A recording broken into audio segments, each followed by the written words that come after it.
Dan Johnson here at the Midwest LSA Expo 2011. Today we have the opportunity to speak to Mr. Roy Beisswenger. Welcome to the Midwest LSA Expo, Thanks, Roy. sir. You know this guy. If you don't know this guy, you really do. Let's see. I'm going to try and count the things that you're doing because I have trouble keeping up with all of it. I don't know how you keep up with it. First of all, there was the radio show. Yes, sir. That's how I know it, but it's got a bigger name than that. It's the Powered Sport Flying Radio Show. Right. And came to life as the Ultra Flight Radio Show. Exactly. How many years have you been doing that one? It's 10 years now. I think this is your 10th year. This is the 10th year. 10th year so of it's it. over 10 years. This is a weekly internet radio show back when the internet was new and things like an internet radio show was brand new. Roy was right in the front of that. But not content to do just that, he decided he was going to get involved with a magazine as well. And so he acquired a magazine which is now known as Powered Sport Flying. Right. And all of these things and the many other things that Roy does for the industry, which are many, and he really focuses on the light end of aviation, which I find particularly appealing. He got an award at Oshkosh this year. Yes, I did. So congratulations. Tell us Thank you, what sir. tell us what that was all about. You know what? It was about one of the biggest surprises I've ever had. It's the Backseat Award, and it was for new media. I think it's an award that another guy right here in this frame has gotten. But it's a Backseat Award for Media Journalism Award. It was named after Gordon Baxter, Exactly. who wrote the Backseat column in Flying Magazine for a long time. And what even more perfect, he was a radio announcer himself. And he was a radio announcer. Yes. I didn't know that part. Yes, Well, how yes. fitting then. And so this is a Flying Magazine award that they've created to do the thing that Roy just said. And this year, Roy was the recipient of it. And this is not a small thing because they only give out one of these awards per year. Right. And I bet you there was a bunch of names on that list. I don't know if you got to know who you beat out, but I'll wager there were some names that people know. I don't doubt and it. you won the award. So. It's very much an honor. I mean, you just can't. If you do things right, you're not going into things to get awards, I feel, and so it should be a pleasant surprise when something like that. And I tell you what, it really was. And they surprised you with it. That's cool. Yes. So now 10 years of the main way that I know Roy until he got involved with his publishing, which he does a really nice job on, a very nice magazine. If you haven't seen it, get one at an air show near you, or you can find it at the web address we'll give in a moment. But the radio show, 10 years, you do it weekly, 52 weeks in a year. 10 years, that's 520 radio shows or thereabouts. Right. That is a lot of work. That's a large body of work, and I think almost all of it, or maybe 100% of it, is archived, is it not? It is. We lost like the first year or so. It was old Windows Media Player stuff and a change of studios and stuff like that. But most all of it we've got archived, and it's not as hard as you'd think. Because what happens is we get great guys like Dan to be on there. We get the experts. And I think the folks who try to do a radio show, a weekly podcast or anything, and they try to fill up all those minutes by themselves, they're just swimming You can do that for a while maybe, but after a time, I don't know what you'd keep talking about. Well, that's right. You're doing that much. I don't know anything more than maybe 2 hours of stuff. So.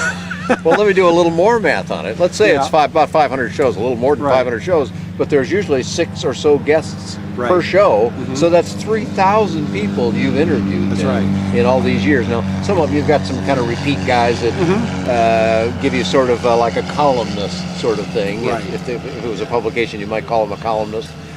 So you get some repeat people, but you've gone, I don't know how many people you've talked to, but it's a lot of people that we just said, but who those people are. I mean, the presidents of this and that and the other thing.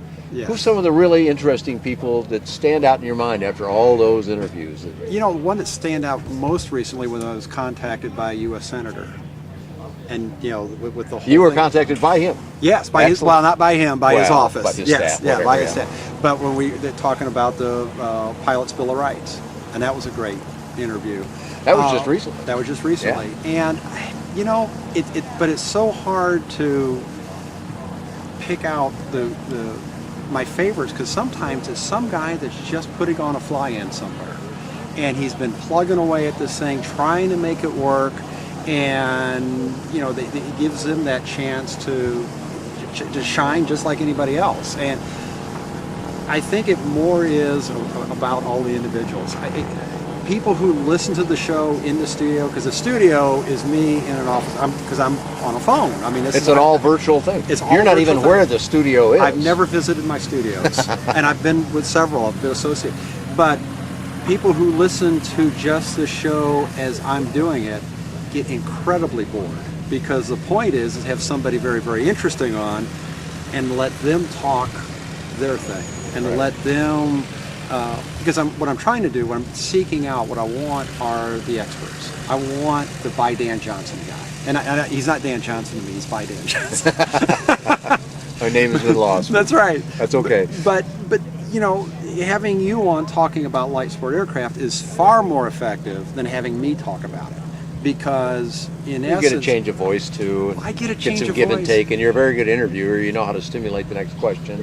But it's leveraging. You are talking to so many people every day, and so it's a chance to bring Dan Johnson on, who knows everybody. You know, even if I know him, I don't know him as well as you know him. And you come on and you bring the news to everybody. It's just like you do with your blog, just like you're doing the stuff with Dave Loveman. You know, you end up personally being kind of a conduit of all this information, and everybody else is tapping into it, which is great. I mean, it's good to have. Very kind to say that, but you don't just deal with personalities there either. You're dealing, for example, with the Rotax engines. You've got California Pilot, Mike Stratman. You got Beaver Bourne coming in from AirTech down south. Yes. I mean, you've got all these people that are specialists in the field that relates to what we're doing here. That's exactly right. Yeah, not just people saying what they've been doing, but here's how you can do your stuff better with your airplane, your engine, your parachute, whatever it is you're doing something with. And that's how we get some of our best ideas. Somebody will come to me asking me a question about a Rotax engine, and I certainly don't know all the answers. Or even if I do know the answer or know 80% of the answer, I go, you know, if that's bubbling around out there, I got a guy I could call. That's right. Yeah. And we'll do a segment and we'll get the real answer on the whole thing. And that's really what it's all about. It's that opportunity to, like you say, get the experts in and let them explain to the rest of us what's going on. So I learn as much on those shows as anybody else. Well, to get at all of that stuff, all of that huge number of archives, first of all, you can listen to the show on live on your computer. Anybody can do it. I've often done it. Mm-hmm. But I probably watch more in archive than live, because I'm not always available, and you said that's common. Right. So tell us how we go get to the website now, and very briefly how you get to those individual segments. There's a couple different ways. Unfortunately, there's all kinds of channels, but PSF Radio, Papa Sierra Frank Radio, .com is where all of it's kind of gathered. Okay. But it is available on iTunes. And it is available on the PSF magazine website, although we don't keep that as nearly as well up to date as we do the radio. And those are probably the big So the main ways. conduit's in iTunes, which is, that's an awful lot of people using one of those kind of things now. So iTunes, you can pick up on it in the podcast form, or you can just go directly to psfradio.com, and then you've got it in there by topic, by speaker, and we've got it all archived. Most all of it is by date, if nothing else. And and a lot of people just do a Google search. They'll sit there and they'll type in Power Sport Flying Radio and a name, and it's going to pull up. Excellent. That's probably one of the swiftest ways to do it then. Yeah. So, Yep. Well, great stuff. I'm glad you had time to talk with us today, Roy. Keep up the work. I don't know how you and Vicki are getting it all done. His cohort, Vicki Betts, and you guys crank out a lot of work, and please keep it up. Probably the same way that Dan Johnson and Dave Loveman do. You just keep pumping. Just keep working hard. Well, good stuff, Roy. Thanks for speaking with us today. At the Midwest LSA Expo 2011, I'm Dan Johnson reporting for aircraftreporters.tv.